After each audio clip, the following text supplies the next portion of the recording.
നമസ്കാരം. ഗൾസമയം വാർത്തകളിലേക്ക് സ്വാഗതം.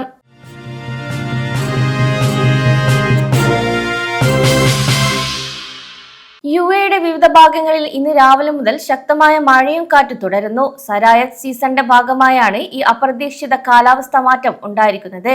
വടക്കൻ എമിറേറ്റുകളിലും തീരദേശ മേഖലകളിലും കനത്ത മഴ രേഖപ്പെടുത്തിയപ്പോൾ ചിലയിടങ്ങളിൽ ആലിപ്പഴ വർഷത്തിന് സാധ്യതയുള്ളതായും നാഷണൽ സെന്റർ ഓഫ് മെറ്റീരിയോളജി മുന്നറിയിപ്പ് നൽകി.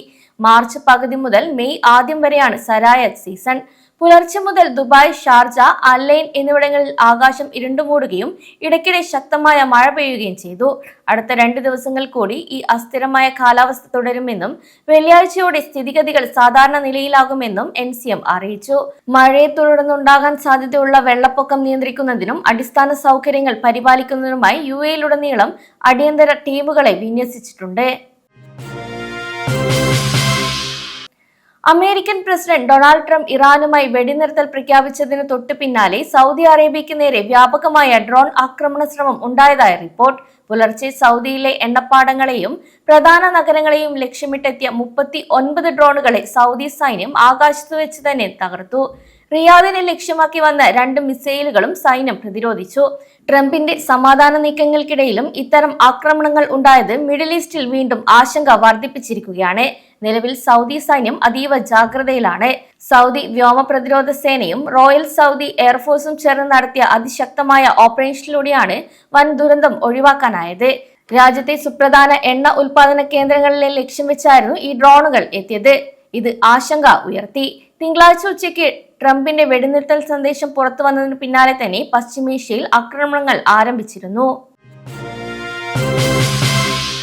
ഇന്ത്യൻ രൂപയുടെ മൂല്യം UAE ദിർഹത്തിനെതിരെ റെക്കോർഡ് തകർച്ചയിലേക്ക് നീങ്ങുന്നു. ബുധനാഴ്ച രാവിലെ വന്ന കണക്കുകൾ പ്രകാരം ഒരു ദിർഹത്തിന് 25.57 രൂപ എന്ന നിരക്കിലാണ് വ്യാപാരം നടക്കുന്നത്. രൂപയുടെ ചരിത്രത്തിലെ തന്നെ ഏറ്റവും കുറഞ്ഞ മൂല്യങ്ങളിൽ ഒന്നാണിതെന്നാണ് വ്യക്തമാക്കുന്നത്. കഴിഞ്ഞ കുറച്ച് ദിവസങ്ങളായി രൂപ തുടർച്ചയായ ഇടിവിലാണ്. ഒരാഴ്ച മുൻപ് ഒരു ദിർഹത്തിന് 25.12 രൂപയായിരുന്ന നിരക്കാണ് ഇപ്പോൾ 25.57 എത്തി നിൽക്കുന്നത്. ആഗോള വിപണിയിൽ ഡോളർ കരുത്താർജിക്കുന്നതും രാജ്യാന്തര വിപണിയിൽ ക്രൂഡ് ഓയിൽ വില വർദ്ധിക്കുന്നതുമാണ് രൂപയുടെ മൂല്യം ഇടിയാൻ പ്രധാന കാരണമെന്നാണ് വിദഗ്ധർ പറയുന്നത്. കൂടാതെ ഇന്ത്യ ഇറക്കുമതി ചെയ്യുന്ന എണ്ണയ്ക്ക് കൂടുതൽ പണം നൽകേണ്ടി വരുന്നത് കറൻസി വിപണിയിൽ വലിയ സമ്മർദ്ദമുണ്ടാക്കുന്നുണ്ട്. 1000 ദിർഹം നാട്ടിലേക്ക് അയക്കുമ്പോൾ മുൻപ് ലഭിച്ചിരുന്നതിനേക്കാൾ വലിയൊരു തുക തന്നെ ഇപ്പോൾ അധികമായി ലഭിക്കും. ഇത് പ്രവാസികൾക്ക് ആശ്വാസമാണ്. നാട്ടിൽ വസ്തു വാങ്ങാനോ ലോണുകൾ തിരിച്ചടയ്ക്കാനോ പ്ലാൻ ചെയ്യുന്നവർക്ക് ഇത് കൂടുതൽ ഉപകാരമാകുന്നു.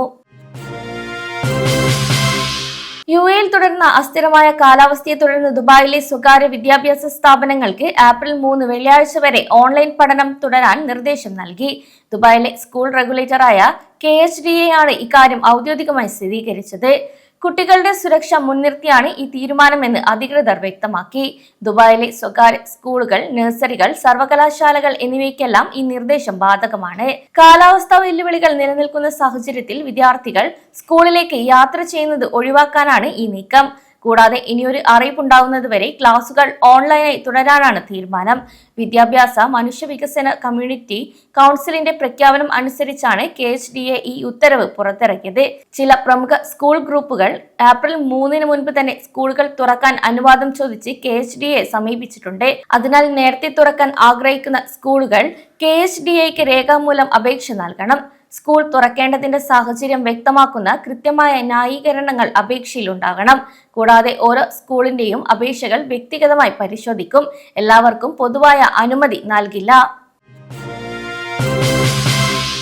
UAE-യിലെ വിപണികളിൽ സാധനങ്ങൾക്ക് അമിതവില ഈടാക്കുന്നത് തടയാൻ കർശന നടപടികളുമായി അധികൃതർ രംഗത്ത്. ഉപയോക്താക്കളുടെ അവകാശങ്ങൾ സംരക്ഷിക്കുന്നതിന്റെ ഭാഗമായി രാജ്യത്തുടനീളം 8000-ലധികം പരിശോധനകളാണ് സാമ്പത്തിക ടൂറിസം മന്ത്രാലയം നടത്തിയത്. നിയമലംഘനം നടത്തിയ സ്ഥാപനങ്ങൾക്ക് 2000 ദിർഹം മുതൽ 2 ലക്ഷം ദിർഹം വരെ കനത്ത പിഴയും ചുമത്തി. ഫെബ്രുവരി 28-നും മാർച്ച് 18-നും ഇടയിലാണ് രാജ്യവ്യാപകമായി ഈ പരിശോധനകൾ നടന്നത്.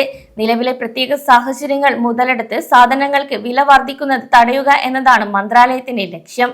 പരിശോധനയിൽ വീഴ്ചകൾ കണ്ടെത്തിയ 729 സ്ഥാപനങ്ങൾക്ക് മുന്നറിയിപ്പുകൾ നൽകുകയും നിയമലംഘനങ്ങൾ നടത്തിയ 216 സ്ഥാപനങ്ങൾക്ക് പിഴ ചുമത്തുകയും ചെയ്തു. വിപണിയിൽ സാധനങ്ങളുടെ ലഭ്യത ഉറപ്പാക്കുന്നതിനും നീതിയുക്തമായ ഷോപ്പിംഗ് അന്തരീക്ഷം ഒരുക്കുന്നതിനും മുൻഗണന നൽകുമെന്ന് സാമ്പത്തിക മന്ത്രി അബ്ദുള്ള ബിൻ തൗ അൽമാരി അറിയിച്ചു. ഇതോടെ ഗൾഫ് സമയം ബുള്ളറ്റിൻ അവസാനിക്കുന്നു. നമസ്കാരം.